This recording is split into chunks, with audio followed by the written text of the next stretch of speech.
মালিক, আজকের তওবাকে উম্মতের তওবা হিসাবে গণ্য করেন। আপনি আমাদের উপরে বড় নারাজ হয়ে গেছেন। নাইলে অতীত তাকাইলে দেখি মালিক, একজন হাত তুলতে দেরি, একজন চিৎকার দিতে দেরি, একজন আপনাকে অনুরোধ করতে দেরি, একজন বলতে দেরি, আকাশ থেকে সাহায্য আসতে দেরি হয় না। আপনার বাহিনী জাপায়া পড়তে দেরি করে নাই। আজকে তো বৎসরের পর বৎসর পার হয়ে যাইতেছে, চোখের পানি শুকায় যাইতেছে। ও মালিক, কোন বিজয়ের চিহ্ন দেখি না।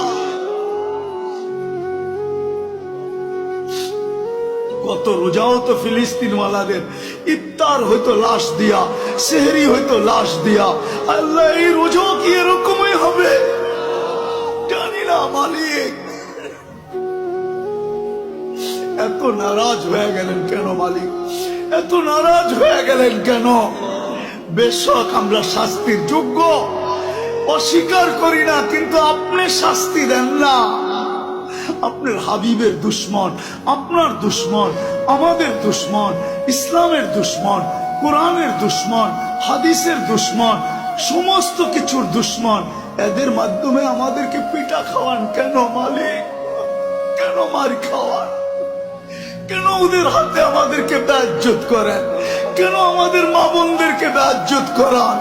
কেন